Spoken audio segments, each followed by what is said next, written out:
कालीबन जंगल बंगाल। रात काफी गहरा चुकी थी और गहराई हुई रात में एक आदमी फोन पर बातें करते हुए जंगल से जा रहा था, जिसका नाम था राजेश। राजेश फोन पर कह रहा था, हाँ बाबा, जल्दी घर पहुंच रहा हूँ। पता है आज हमारी शादी की सालगिरह है, तभी तो शहर गया था तुम्हारे लिए सुंदर और सेक्सी सी ड्रेस लेने। आखिर आज ही तो हमारी पहली रात हुई थी, कैसे आज की रात को भूल सकता हूँ। तभी सामने से आवाज आती है, आप तो जानते हैं न कालीबन जंगल रात में कितना खुखार हो जाता है। जंगल में कदम रखते ही उसे लगा जैसे हवा का तापमान अचानक गिर गया हो। दिन ढल चुका था, लेकिन अजीब बात यह थी कि कालवन के भीतर अंधेरा सूरज के जाने से पहले ही उतर आया था।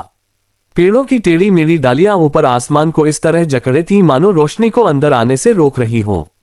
वह आदमी कंधे पर झोला डाले धीरे धीरे आगे बढ़ रहा था। हर कदम के साथ सूखी पत्तियां चरमरा कर टूटती और उस आवाज में उसे किसी के पीछे चलने का भ्रम होता। वह रुकता, जंगल भी रुक जाता। फिर जैसे ही वह चलता, पत्तों की सरसराहट दोबारा शुरू हो जाती।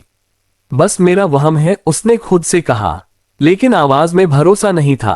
पेड़ों के तनों पर अजीब निशान उकेरे हुए थे, कहीं गहरे नाखूनों की खरोंच, कहीं किसी पुराने मंत्र के टूटे हुए अक्षर। कुछ जगहों पर लाल रंग जैसे सूख चुका खून लगा था। उसकी आंखें उन निशानों से हटती ही नहीं थीं। अचानक उसे घुंघरुओं की धीमी आवाज सुनाई दी। वह चौंक गया। जंगल में इस वक्त उसने इधर उधर देखा, कोई नहीं। फिर भी आवाज पास आती जा रही थी। धुन में एक अजीब खिंचाव था, जैसे किसी ने सीधे उसके सीने के भीतर उंगलियां डाल दी हो। चलते चलते वह कब एक खुले स्थान पर पहुंच गया, उसे पता ही नहीं चला। सामने एक पुराना सा तालाब था, पानी इतना शांत कि उसमें चांद की परछाई भी कांपती नहीं थी। यही था चंद्रकुंड। तालाब के किनारे खड़ी थी वह, सफेद वस्त्र, खुले बाल और आंखों में ऐसी चमक मानो रात वहीं ठहर गई हो। उसका चेहरा बेहद सुंदर था, हद से ज्यादा।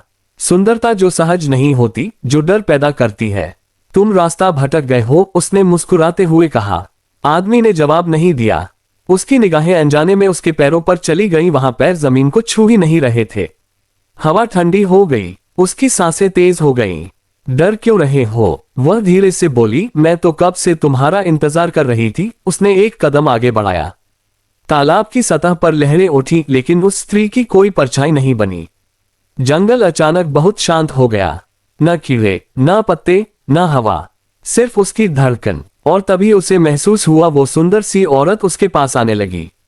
दिखने में वह काफी सुंदर थी, सफेद गोरा बदन, उभरे हुए स्तन, पतली मादक कमर, लंबे खुले बाल। वह काफी ज्यादा सुंदर नजर आ रही थी, जिसे देखकर एक पल को राजेश का मन डोल ही गया। वो औरत धीरे से अपना हाथ उठाकर राजेश के सीने पर रखती है, जिससे कि राजेश की सांसें तेज हो जाती है।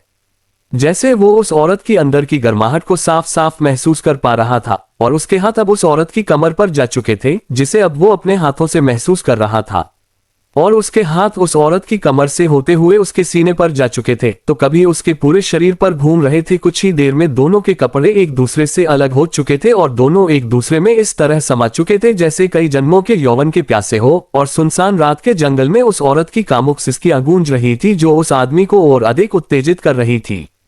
कुछ देर सब कुछ होने पर वह आदमी पसीने से लथपथ हो चुका था, लेकिन वो औरत अभी भी वैसी की वैसी ही थी। और वो आदमी उसके ऊपर से हटकर नीचे दूसरी तरफ थक कर गिर जाता है, और वो औरत उठकर वापस से उस आदमी के ऊपर आ जाती है, जिसे देखकर आदमी काफी ज्यादा हैरान हो जाता है कि उसकी शक्ति अब जवाब दे चुकी थी, लेकिन वह औरत अभी भी वैसी थी जैसे कि संभोग से पहले।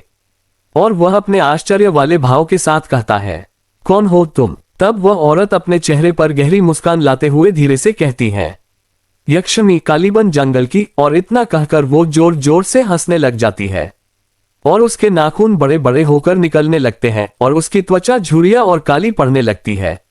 और अब वह पूरी तरह से कुरूप बन चुकी थी, जहां उसके दांत अब काफी बड़े बड़े निकल चुके थे। और एक ही झटके में उसने अपने दांत उस आदमी की गर्दन में गड़ा दिए, और अब जैसे उस आदमी के शरीर से सारा खून खत्म होने लग